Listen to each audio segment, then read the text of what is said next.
চব্বিশে যে আন্দোলন এবং সেই আন্দোলনের স্পিরিটটা যদি ধরে রাখা যায় তাহলে কোনো রাজনৈতিক দলের নেতারাই মনে হচ্ছে না চাঁদাবাজি করতে পারবে। 5ই আগস্টের পর থেকে চাঁদাবাজি হচ্ছে, কারা করছে, চাঁদাবাজির সাথে কারা জড়িত, এ সংক্রান্ত বহু কন্টেন্ট আমি আপনাদেরকে উপহার দিয়েছি এবং একটা কথাই বলেছি যে এখন বর্তমানে যারা চাঁদাবাজি করছে তারা সবচেয়ে বেশি যে দলের রাজনৈতিক দলটির কর্মী বা হচ্ছে নেতা বা তাদের মদতপুষ্ট যারা তারা হচ্ছে বিএমপি। যেখানেই চাঁদাবাজি ধরা পড়েছে সেখানে দেখবেন বিএনপির অঙ্গ সংগঠন বা হচ্ছে বিএনপি একটি সম্পৃক্ততা রয়েছে। চাঁদাবাজির রাজনৈতিক দলেই পরিণত হয়েছে বিএনপি 5ই আগস্টের পরে। একদল খেয়েছে 15.5 বছর, 16 বছর, 17 বছর খেয়েছে। খাওয়ার পরে তারা এই ফাটা চিরে চিরে খাওয়া মানচিত্রের একটি অংশ বাংলাদেশের যে ভূখণ্ড সেই ভূখণ্ডটা তারা রেখে গিয়েছে। আবার সেই ভূখণ্ডর অবশিষ্ট যতটুকু রয়েছে ওই চিড়ে খাওয়া খাবলে খাওয়া আওয়ামী লীগে খাবলে পিবলে খেয়েছে অবশিষ্ট যে মানচিত্রটা রেখে গেছে সেই মানচিত্রটা এখন আবার বিএমপি চিড়ে খাওয়া শুরু করেছে। এটা একটি বৃহত্তর রাজনৈতিক দল। আওয়ামী লীগের পরে যে রাজনৈতিক দলটি বাংলাদেশের সবচেয়ে বেশিবার ক্ষমতায় গিয়েছে, সবচেয়ে বেশি কর্মী সমর্থক যাদের রয়েছে সেটা হচ্ছে বিএনপি। সেই বিএনপির নেতাদের চরিত্র কীরকম সেটা 5ই আগস্টের পর থেকেই বাংলাদেশের যে আমজনতা রয়েছে তাদের কাছে মুখোশ উন্মুক্ত হয়ে গিয়েছে যে আসলে বিএনপি রাজনৈতিক দলটি কীরকম। চাঁদাবাজি প্রতিনিয়তই ঘটছে বাংলাদেশে। টেকনাফ থেকে তেতুলিয়া কোথায় চাঁদাবাজি নেই? ফুটপাত থেকে শুরু করে 5 স্টার, 7 স্টার, 3 স্টার যেখানেই যাবেন সেখানেই চাঁদাবাজি চলছে। চাঁদাবাজার সেখানেই ঘাপটি মেরে রয়েছে। এই চাঁদাবাজরা কারা? এদের পরিচয়টা কি? কেউ কি জানার চেষ্টা করেছেন? বিভিন্ন গণমাধ্যম যে তথ্য দিচ্ছে সেই তথ্য নিয়ে যদি আমরা কথা বলতে চাই সেক্ষেত্রে দেখবেন এই চাঁদাবাজগুলো যারাই রয়েছেন সবাই বিএনপির রাজনৈতিক দলের সাথে সম্পৃক্ত। হয়তো নেতার ডান হাত, তা না হলে বাম হাত, তা না হলে বিএনপির অঙ্গ সংগঠন বা নেতার ডান হাত কিংবা বাম হাতের চেলাপেলা। অনেক ঘটনা প্রতিনিয়ত ঘটে গেছে। অনেক জায়গায় গিয়ে থ্রেট দেওয়া হচ্ছে, অনেক জায়গা থেকে টাকা তোলা হচ্ছে, অনেক জায়গায় নানান ধরনের ঘটনা ঘটছে। এটা কি চাঁদাবাজি না? দলকে পরিচালনা করার জন্য দলের নাম ভাঙিয়েও চাঁদা তোলা হচ্ছে। আসলে কি দলের নাম ভাঙিয়ে চাঁদা তোলা হচ্ছে নাকি দল থেকেই বলা হচ্ছে যে চাঁদা আদায় করে রাজনৈতিক দল পরিচালনা করতে হবে? বিএনপি যদি রাজনৈতিক দল পরিচালনা করতে অক্ষম হয়, অর্থনৈতিক সক্ষমতা যদি না থাকে তাহলে তাদের রাজনৈতিক দলটি আসলে বিলুপ্ত ঘোষণা করা উচিত।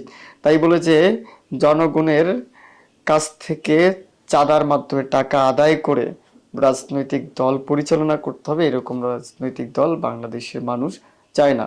বিশেষ করে 5ই আগস্টের পর থেকে 24-এ যে আন্দোলন হয়েছে সেই আন্দোলনের পর থেকে আমরাও চাই না যে এরকম একটি রাজনৈতিক দল থাকুক, যে রাজনৈতিক দলটাকে পরিচালনা করার জন্য চাঁদা তুলতে হবে। ফুটপাত থেকে এখান থেকে সেখান থেকে চাঁদা তুলে তারপর সেই রাজনৈতিক দলটিকে পরিচালনা করতে হবে। সেই রাজনৈতিক দলে যারা নেতা রয়েছেন যারা কয়েকটি গাড়ি নিয়ে বিলাসবহুল যে জীবনযাপন করছে,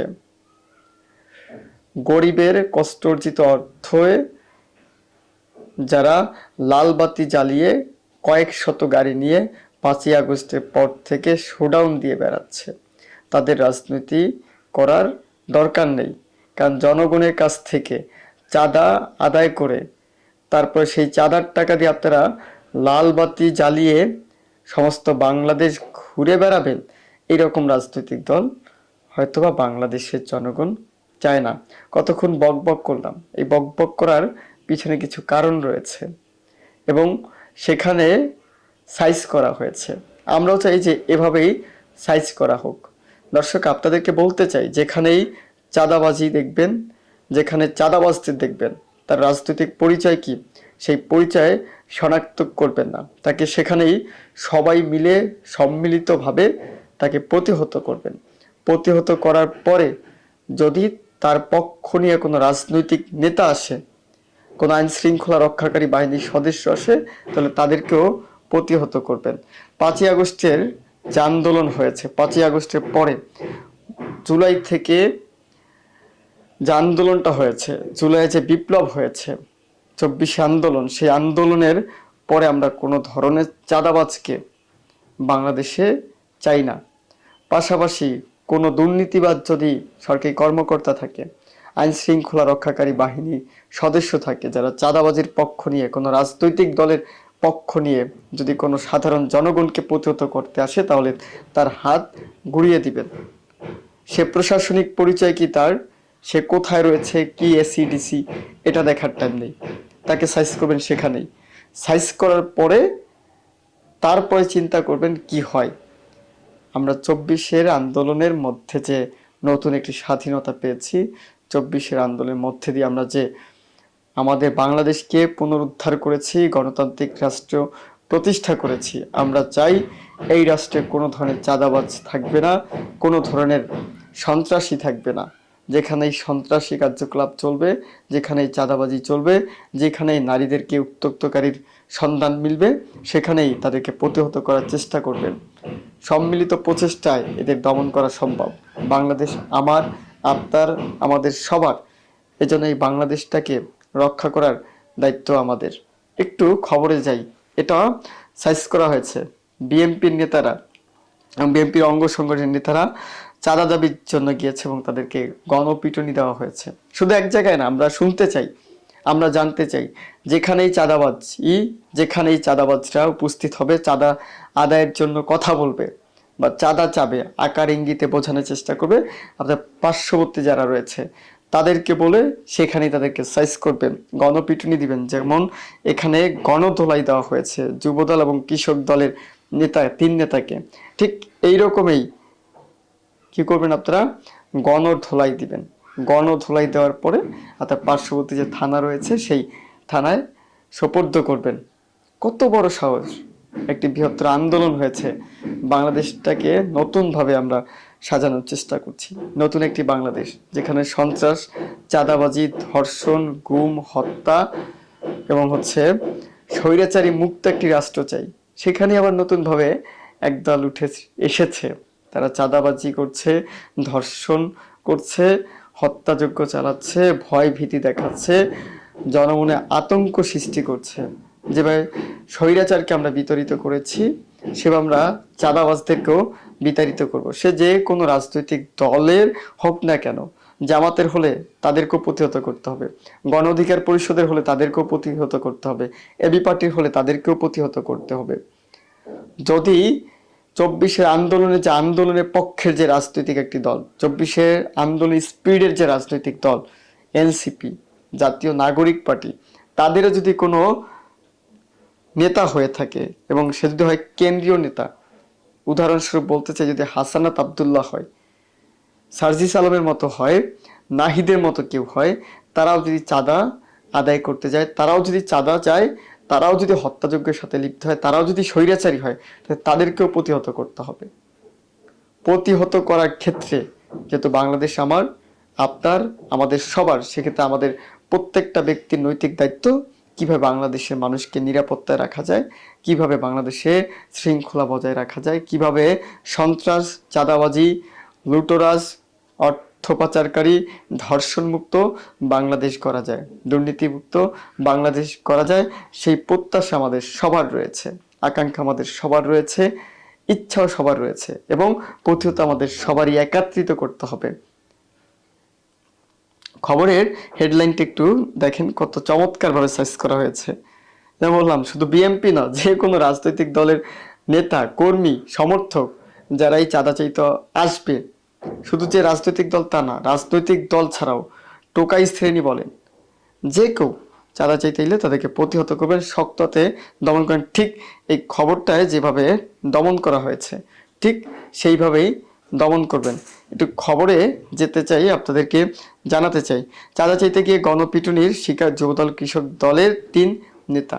ঠিক এরকমই পরবর্তীতে আমরা একটা হেডলাইন দেখতে চাই এবং বড় করে যেন পত্রিকায় হেডিং আসে যে চাঁদাবাজি করতে যাওয়া অমুক রাজনৈতিক দলের নেতা, ধরেন জাতীয় নাগরিক পার্টির নেতা আটক হয়েছে, চাঁদাবাজি করতে গিয়ে গণধোলাইয়ের শিকার হয়েছে গণ অধিকার পরিষদের নেতা। এরকম চাই আমরা, প্রত্যেকটা রাজনীতি যারাই করবে তাদেরকেই প্রতিহত করা হবে।